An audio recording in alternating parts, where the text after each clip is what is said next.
Big news in the EV world this week. A lot to get through, so let's burn through it real fast. I'm Brian. Welcome to my Tesla Weekend. This is the full version, which goes out on Friday on the second channel. You guys know that because you're here, or maybe it's the condensed version you're watching over the weekend. It's whichever version it says on the screen. And this week's episode is brought to you by my patrons. If you're not sure if your billing info is up to date, please check it, because there's a bunch of people whose payments didn't go through. So great. Norway is reconsidering electric car privileges.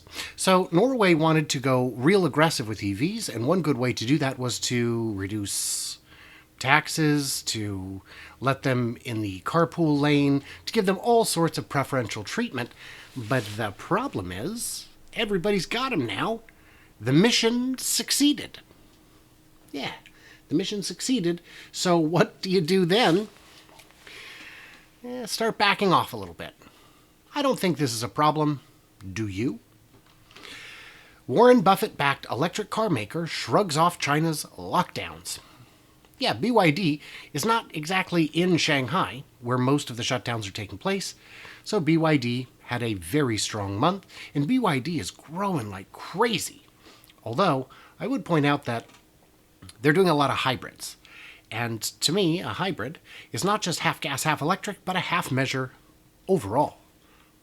Not a fan, but it is a step in the right direction. And if they were to go straight electric, they wouldn't have enough batteries to do the kind of units they're doing. And for a lot of folks in China, charging at home is not quite an option yet, because there's a lot of apartments, and it's difficult. Global plug-in electric car sales increased 60% in March. It's great. Battery electrics up 81% year over year. Plug-ins up 227,000 units, 19% year over year. So up 60% generally year over year. 15% market share. Love to see it. In March, the Model Y set another monthly sales record for an electric car. 92,000 units. And that's with Austin and Berlin just coming online. When Elon said that the Model Y could be the world's best-selling car, he wasn't kidding. And the demand remains very strong. And there will be demand levers to pull in the future, including lowering the price. But remember, Sandy Munro said the Model Y costs less to build than the Model 3, but it sells for more. This is a margin-generating machine. Project Ronin is Fisker's new four-door electric convertible. It's a render, but it's a very pretty render. Fisker has always stuck with a design-heavy approach in terms of the looks of it doing a lot of the heavy lifting. I'm not sure I have a lot of confidence in Henrik Fisker as a CEO or as a manufacturer, but why not? Volkswagen sells out of electric cars in Europe and the US. World's second largest electric vehicle manufacturer hit by supply chain bottlenecks, because of course they are. That's no discredit to them. That's to be expected, especially right now. But even if the supply chain was doing just fine, batteries are still waiting to catch up. I've received a number of requests to interview someone who is an expert in mining, and I'm reaching out to do that. We know Tesla is mostly sold out. Volkswagen is as well. This is good news for consumers, really. I mean, it'd be better news if they were just available, but they're not. Tesla says it will turn Shanghai into the world's largest vehicle export hub with new factory. Now, we don't know where, but somewhere around here, there will be a new plot of land with a new Tesla factory with the same nameplate capacity as this beast. This apparently only has a capacity of 450,000 units. We know that's not true. It's vastly higher, probably over 1 million, probably well over 1 million. But where will the new factory go? Over here, where the CATL factory is being built? Maybe. Maybe over here? Maybe over here.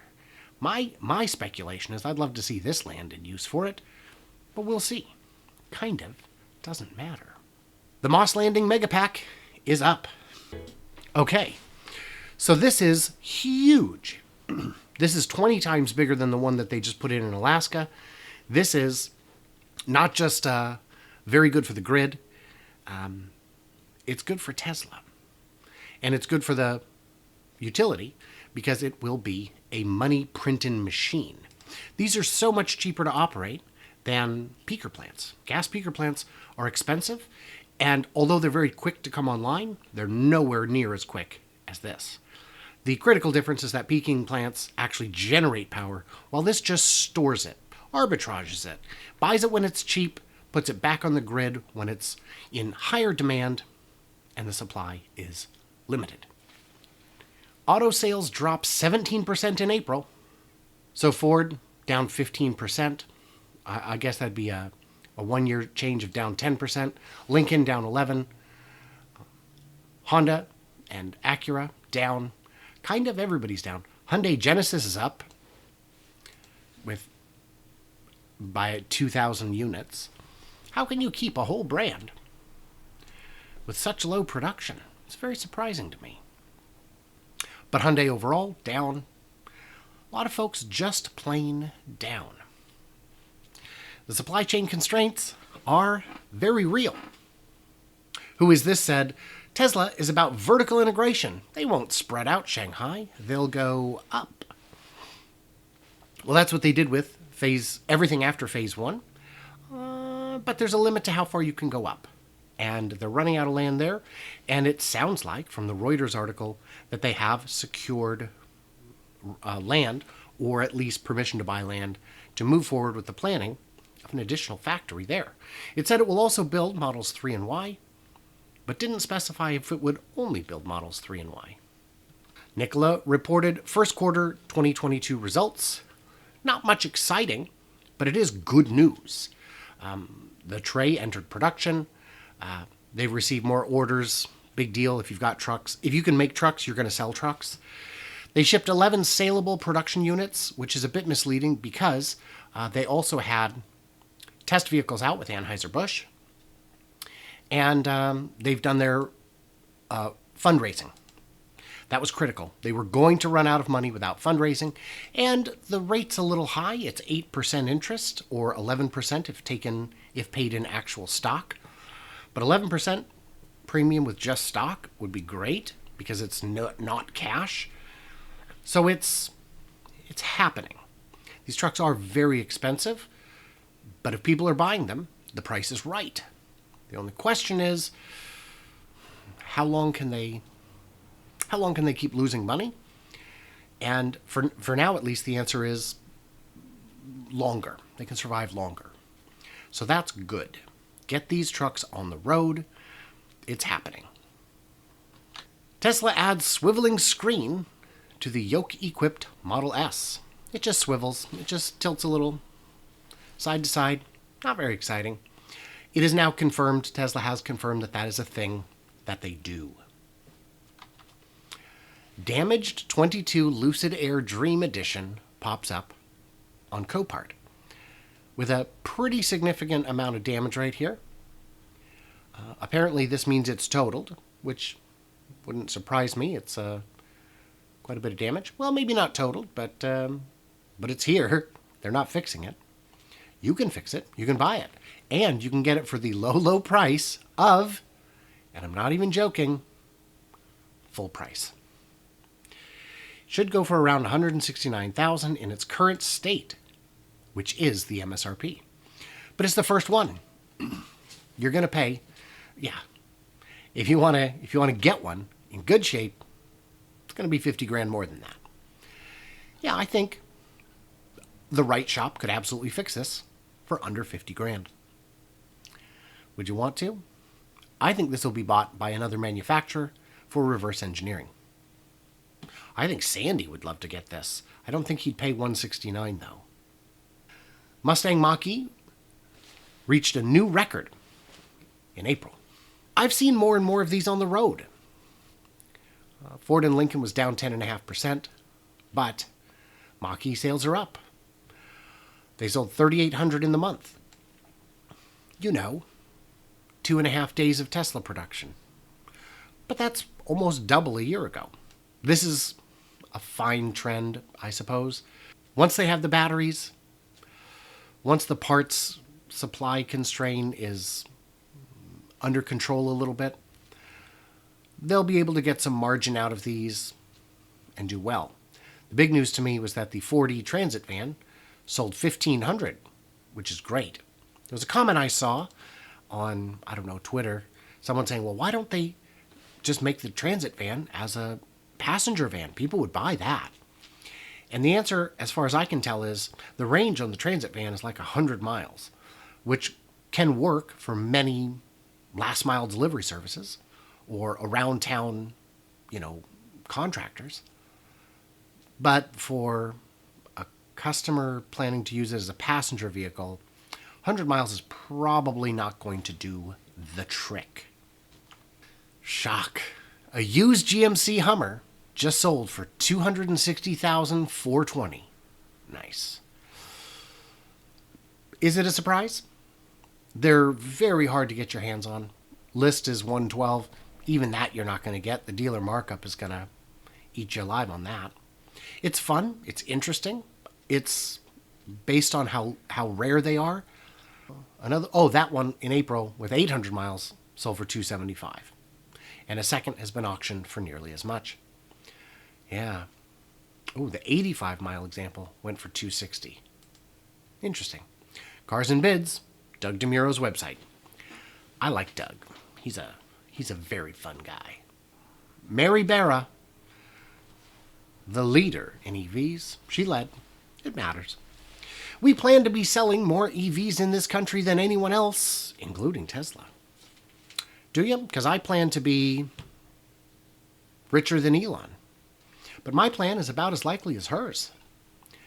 And she'll be gone before any of these targets come to pass. It's, as Lars from Best in Tesla would say, it's Mary embarrassing. CATL shares drop after higher costs cut into first quarter profits. I wouldn't read much into this. CATL is doing great work. They're keeping their margins narrow to increase their market share. And they had some big expenses.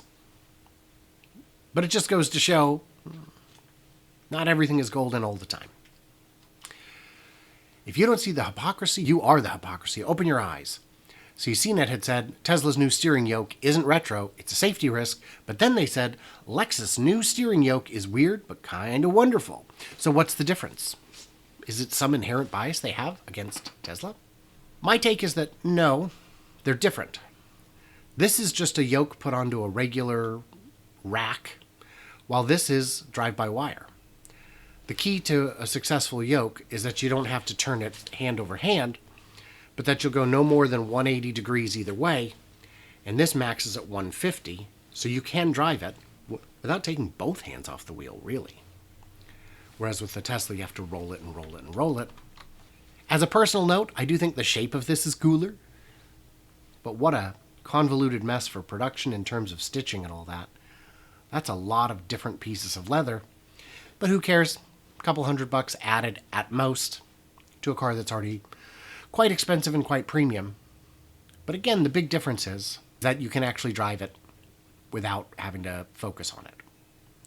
And this is based on the Toyota, I think. It's on the same platform as the Toyota. But yeah, it's built on the same platform as the Toyota BuzzForks. You know the one, right? The BuzzForks? That's what it's called, right? I don't know how you pronounce BZ4X. Pretty sure it's BuzzForks. Yeah. Quick thanks to my Patreons who get early access, bonus content, all that good stuff. Keep the channel running, get some extras, get to help me determine the future of the channel. So let's get into the Q&A, shall we? I've left enough time. I burnt through the news. Well, there it is, and there you go. If you want to see the full, uncut, 30-ish minute version of this episode, head over to the second channel, link in the description, and subscribe over there if you want to catch these live each Friday at 7 p.m. Pacific, as well as the Fast Charging with B&B podcast co-hosted with Bear from Bear's Workshop.